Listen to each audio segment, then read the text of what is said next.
Oromooti yommuu viidiyoo kana dhaggeeffadhaa dhugaa.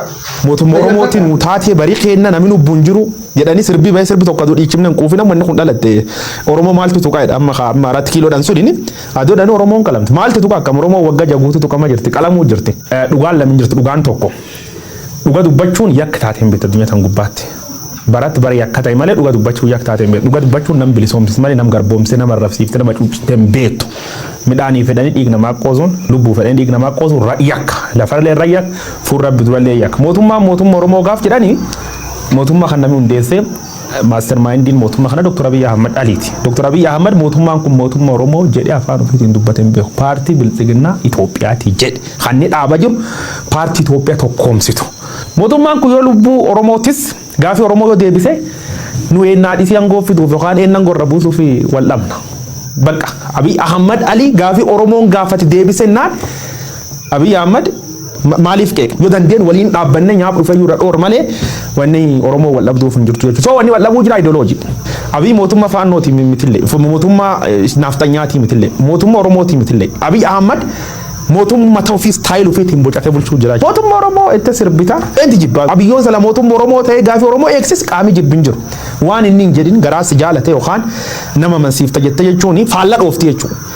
Ajaa'iba! Waan dubbadhu qabu. Abuyyo maal taate jedhu har'a gaafii guddaa sirraa qaba. Har'a gaafii guddaa sirraa qaba. Garuu naguma keetiin nagumarraayi bee dubbii ol dhooftu nutti himta asuma. Asumatti waan biraa jettetti asumatti immoo ragaa baata jechuudha. Maal akkas dubbii ol dhooftu maal taate har'a? Moo duraanillee kana hin qabdu har'a haaraa siif akkasitti ta'e? Immoo jalqabumarratti waan gaafii si gaafadhu. Sonaa Taklee maal sii jedhee akkasii weellisu barbaadde? Koottaa Oromoon laafee jira. Oromoon humna hin qabu. Oromoon mootummaa hin qabu.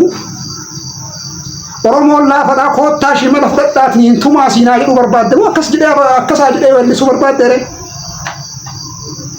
Sirriidha rakkoon jira rakkoon dhalatee jira.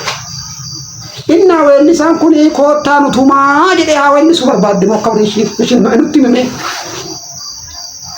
Ila guyyoo inuma dogoggorte.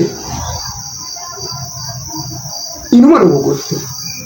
Idin jechuudha weellisaan tokko yoo uummanni isaa rakkoo keessa jiraate iyyuu gootummaa uummata sanii faarsa. Jabummaa uummata sanii faarseeti jajjabeessa malee hamilee uummata sanii hin dhabu.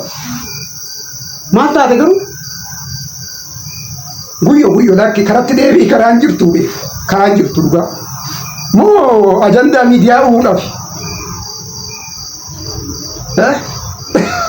Miidiyaadhaaf ajandaa ta'uu barbaaddeeti na fakkaate malee sonaa qeequu barbaaddee miti.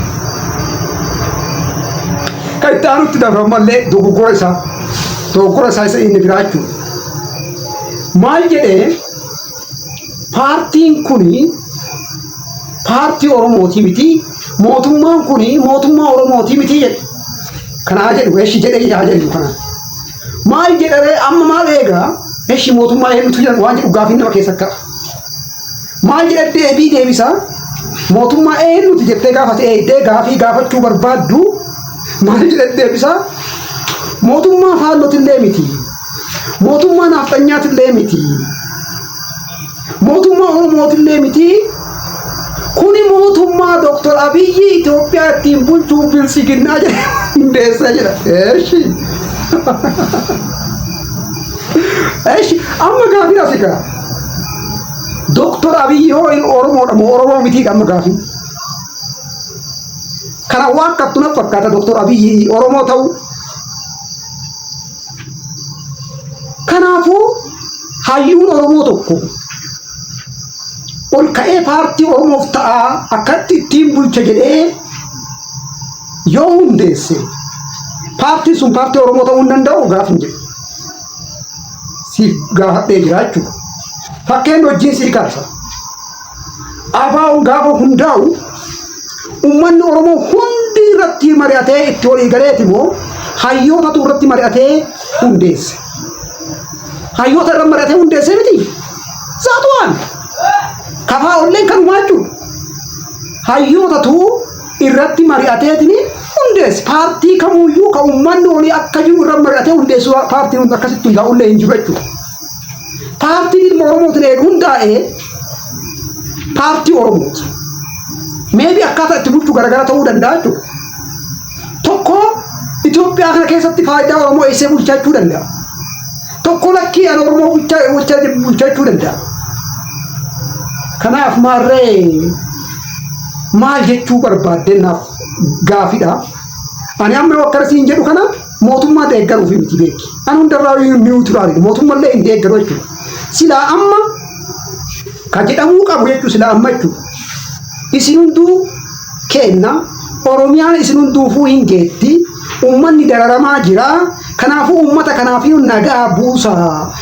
Ilma Oromoo hundaafuu hin geetti yoo aangolleen Oromiyaalleen silaa akkas jennee nagaa buusuu qabna malee asiin ummataaf dubbata. Ummata rakkoo keessa jirutti dubbata. Asiin immoo dubbii kakaasuudhaaf akkas goona jechuudha. Yoo kana siin jedhu ani meebi ati deeggaraa biltsiginaa akkanaan hin jedhu. Yookaan immoo deeggaraa Dr. Abiy akkanaan hin jedhu. Ani homaayyuu hin deeggaru. Amma yeroo ammaa siyaasa Oromoo takka hin deeggaru. Huma bu'aa buusaa jiru Oromoodhaaf waan ta'eef. Garuu immoo guyyoo dhugaan dabsin. Asumatti atuu ragaa bahaa jirta bara. Ragaa bahaa jirta. Kanaafi please warri koomenti gootanillee calliftanii ati baluu akka baluu dhette nama arrabsina. Dura waan namni jedheef sirriitti xiinxalaa hubadha. Kanatu kanaan nu ga'e waan tokko itti xallisnu girrisneetuma gara nama arrabsuutti ceenaa jechuudha. Kanaaf subscribe, share, like, comment godhaa hin dagatinaa nagaa ta'a.